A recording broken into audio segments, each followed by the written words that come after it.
Bom, então continuando a elaboração do projeto aí, então agora a gente, para elaborar o projeto, fazer distribuição de circuitos, né, fazer o diagrama no filar, né, que é o diagrama que vai ser usado pelo instalador lá para fazer a instalação.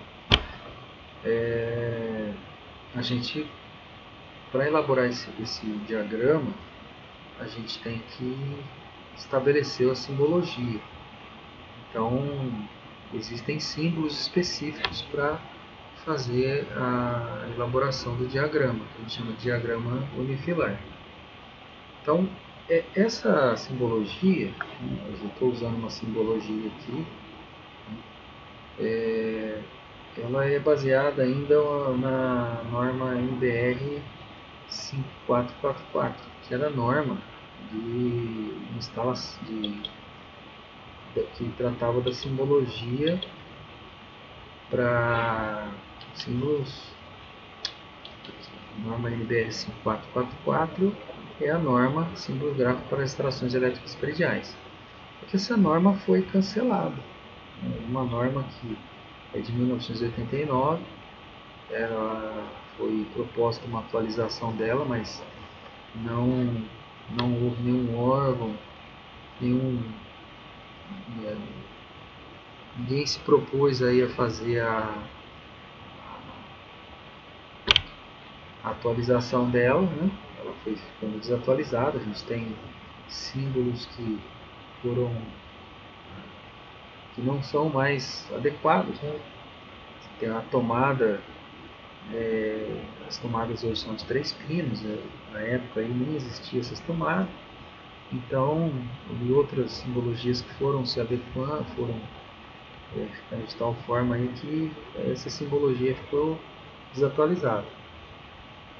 Tem muita coisa nova aí, né? Então, foi proposta essa atualização, nenhum órgão, nenhum instituto se propôs a atualizar, e aí cancelaram essa norma. Então, a ABNT propôs que ela fosse substituída por uma outra norma, que é a norma desse órgão internacional, do IEC, que tem uma norma aí, a norma 60.417 e a 60.617. Então, essa norma aqui, 60.417, ela é bem genérica aqui, tá? Ela tem alguns elementos, bastante coisa da área elétrica, né? Até simbologia eletrônica, algumas coisas voltadas para a área de eletricidade mesmo, mas não especificamente para a área de eletrotécnica. Essas 60.417. Então, na verdade, assim, tanto essa norma quanto a 60, eu não consegui aqui agora a 617. Na verdade, eu tenho aqui essa norma, mas ela não está em português. Na verdade, a norma é em inglês, porque ela é por Instituto Internacional. Mas eu não tenho ela traduzida aqui, eu tenho ela aqui até em espanhol, né? Então, aqui, por exemplo, essa é a 60.617, que aí sim ela é mais específica para a área elétrica. Então, por exemplo, vamos entrar aqui mais aqui, ó, neutro, já começa a falar de polaridade, né? Chassi, simbologia aqui, ó. Que está em inglês, em espanhol aqui fica meio ruim de interpretar algumas palavras aqui. Mas, por exemplo, aqui, né, tem aqui a parte até de eletrônica, resistência, fotorresistência. É uma simbologia baseada na simbologia europeia, aqui, não americana, que os estudos. resistor variável, pré-ajustado, de valor pré-ajustado, potenciômetro com contato móvel, resistência dependente da tensão, e assim por diante. Aqui, pensador, agora vai entrar aqui, ó, interruptor unifilar, interruptor com luz piloto, interruptor unipolar com tempo de conexão limitado. Tá? Então, tem vários aqui, ó, interruptor gradador, com variação, e assim por diante. Bipolar, interruptor bipolar, comutador, aqui ó, comutador bipolar, e assim vai. Então existe uma outra simbologia aí que a gente pode utilizar, né? Que é a ABNT recomenda a utilização dessa norma aqui do IEC. Aqui. Vários, são bastante símbolos aí. Só no começo aqui. Então, enfim, existem normas, né, de simbologia, né, regras que a gente tem que observar. Então, mas enfim, se a gente for pegar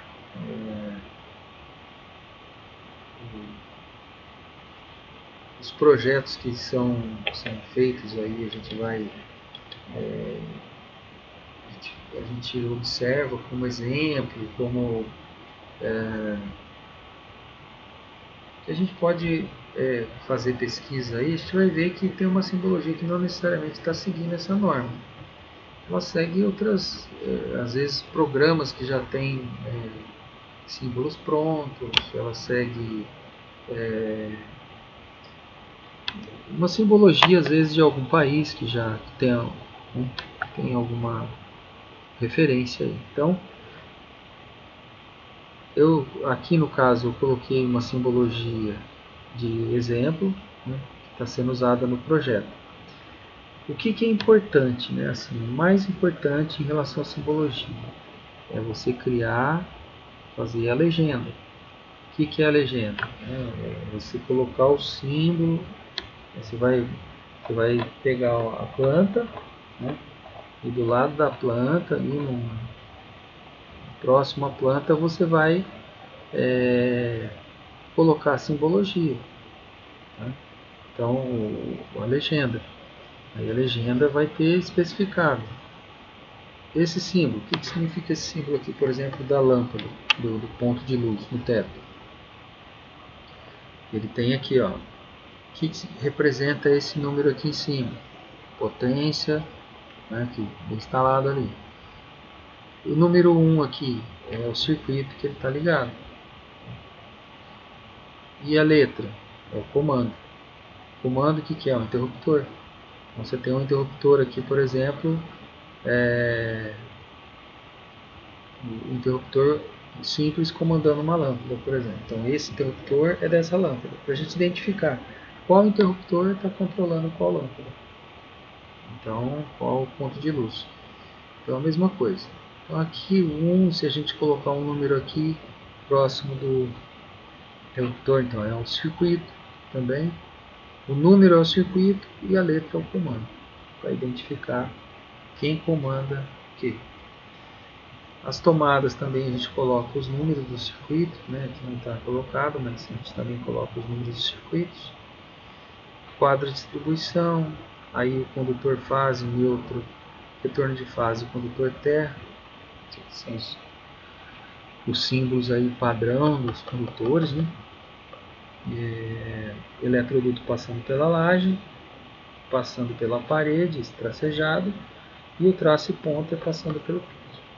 Então foi usada essa simbologia aqui inicialmente para os dispositivos, para os eletrodutos e assim por diante. E aí a gente vai distribuir os dispositivos aqui, né, os pontos, né, que foram definidos lá na tabela, né, a gente tem a tabela aqui, uma quantidade, uma pontos de luz de 160, um de 100, um de 100. Então, aqui na cozinha, um ponto de 160, no banho, um de 100, no banho social, outro de 100, na área externa, 8 pontos de luz de 100. Então, esses pontos todos aqui, a gente tem que distribuir pelos cômodos, né? Procurando distribuir de forma que eles fiquem aí bem distribuídos, bem uma distância, posicionados estrategicamente, né? Tem alguns pontos que são assim, tem um ponto estratégico ali para colocar ele e assim por diante, né? Então, feito aqui a distribuição, né, a gente tem aqui a distribuição dos pontos aí. Aí a gente tem que fazer a identificação, né? Vai fazer a passagem dos eletrodutos, né? Essa linha mais grossa aqui é o eletroduto. Tá? Aí a gente identifica no eletroduto quais são os condutores que estão passando ali dentro dele, né? Indica o número. Aqui não está especificado a bitola dos fios, né, a seção dos fios, e nem o diâmetro do eletroduto ainda, né? Supostamente eu poderia dizer assim, todos os condutores padrão, né, que são de 2,5, mas não é o caso. Tem condutor que é 1,5 e tem condutor que é 2,5. Os de iluminação, né, padrão, o circuito de iluminação padrão é 1,5, e os do circuito de tomada são 2,5. Aqui a gente precisaria especificar basicamente os condutores, né? Depois a gente vai especificar que normalmente vão ser de bitola diferente, né, de seção diferente, os condutores do chuveiro, da torneira elétrica e eventualmente do micro-ondas. Então, esses condutores, aí a gente especifica. Quando tiver também o eletroduto, dependendo do eletroduto, talvez o que vem aqui do medidor, pelo piso, eventualmente um eletroduto de diâmetro maior, a gente especifica também. No geral, todos os eletrodutos aqui são de 20 milímetros de diâmetro, né, o famoso 3/4. Então, padrão, não precisa ficar especificando, né, indicando em todos os pontos aqui que é um eletroduto de 20 milímetros. Então, só quando ele tem um diâmetro diferente e o fio tem uma bitola diferente que a gente especifica ali no ponto a bitola ou o diâmetro do fio, ou o diâmetro do eletroduto ou a bitola do fio. Bom, o cálculo da corrente do circuito a gente tem que fazer, levar em consideração o fator de demanda. Isso aí é um outro passo que a gente vai estabelecer aí para a gente depois fazer o fechamento aí e finalizar o projeto. Então, vou fazer uma outra etapa aqui para a gente completar aí o cálculo, né? Completar o projeto.